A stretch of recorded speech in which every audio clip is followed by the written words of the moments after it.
নমস্কাৰ মই গীতাঞ্জলি শৰ্মা পুনৰ এটা ইনফৰমেটিভ ভিডিঅ' লৈ আহিছো এনাৰ্জি ভেম্পায়াৰ্স এই শব্দটো শুনিছে আপোনালোকে আজি এই বিষয়ে কথা পাতিম কি হয় আসলতে এনাৰ্জি ভেম্পায়াৰ্স কেতিয়াবা আপোনালোকৰ লগত এনেকুৱা হৈছে নে ভাবকচোন কাৰোবাৰ লগত কথা পাতিছে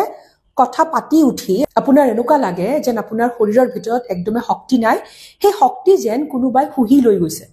যি গৰাকী ব্যক্তিৰ বাবে আপুনি তেনেকুৱা ফিল কৰিছে সেই ব্যক্তি গৰাকী কোৱা যাব এনাৰ্জি ভেম্পায়াৰ বুলি ভেম্পায়াৰ শব্দটো শুনিছে আপোনালোকে যাক ভ্যাম বুলি কোৱা হয় যিয়ে তেজ খায় ঠিক তেনেকে যি গৰাকী ব্যক্তি আপোনাৰ এনাৰ্জি খুহি লৈ যায় আপোনাক ভিতৰি একদম খালি কৰি দিয়ে সেইজনে হ'ল এনাৰ্জি ভেম্পায়াৰ যদি কবলৈ যাওঁ তেতিয়া হলে এনাৰ্জি ভেম্পায়াৰ্স একদমে ৰিয়েল হয় সঁচা অৰ্থত এনেকুৱা মানুহ আছে যিয়ে আপোনাৰ শক্তি ক্ষয় কৰে আহক জানি লও কেনেকৈ কৰে আপোনাৰ শক্তি আপোনাৰ শান্তি ক্ষয় আৰু আপুনি কি কৰিব হিউম্যান নেচাৰ মানে মানৱ প্ৰবৃত্তি আমাৰ নেচাৰ কেনেকুৱা জানে আমি আমাৰ ওচৰে পাজৰে থকা মানুহৰ আবেগ অনুভূতিক নিজৰ ভিতৰলৈ টানি আনো অলপ সহজকৈ বুজাই দিও আমাৰ ওচৰে পাজৰে থকা মানুহৰ যেনেকুৱা আবেগ যেনেকুৱা অনুভূতি সেই সময়খিনিত যেনেকুৱা ইমোশন সেই বস্তুখিনি আমি নিজৰ ভিতৰলৈ হুহি লওঁ দৈনন্দিন জীৱনত যাক আপুনি লগ পায় নতুবা আপোনাৰ ওচৰে পাজৰে থকা মানুহখিনি যদি বহুত বেছি নেতিবাচক মানসিকভাৱে অৱসাদগ্ৰস্ত নতুবা সেই মানুহখিনিয়ে এনি টাইম কমপ্লেইন কৰি থাকে মানে অভিযোগ কৰে তেখেতসকল একদম সুখীয়ে নহয় একো বস্তুক লৈ তেতিয়াহলে আপুনি গম নোপোৱাকে আপোনাৰ মগজুৱে তেখেতসকলৰ যেটো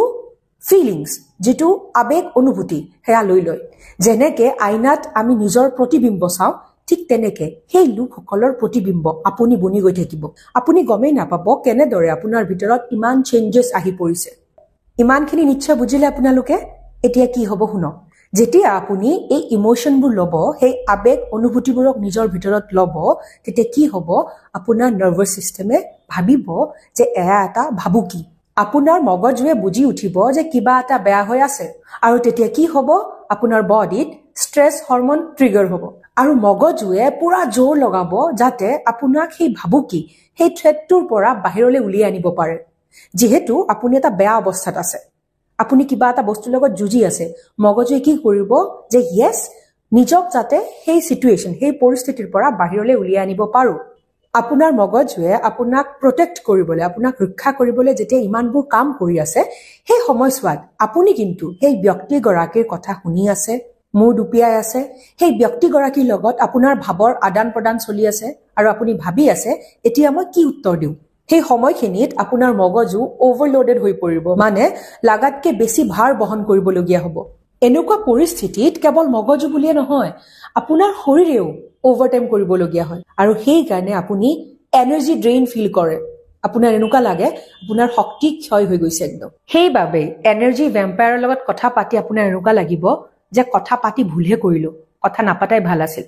কাৰণ কথা পাতাৰ আগত আপুনি বহুত ভাল ফিল কৰি আছিল কথা পাতি এনেকুৱা লাগিলে যে আপুনি আপোনাৰ শৰীৰৰ সৰ্বোচ্চ শক্তি ক্ষয় কৰি পেলাইছে সেইবাবে কোৱা হয় আমি বহুত ওয়াইজলি আৰু বহুত সতৰ্কতাৰে এয়া নিৰ্ণয় কৰিব লাগে যে আমি আমাৰ ওচৰে পাজৰে কাক ৰাখিম কাৰ লগত কথা পাতিম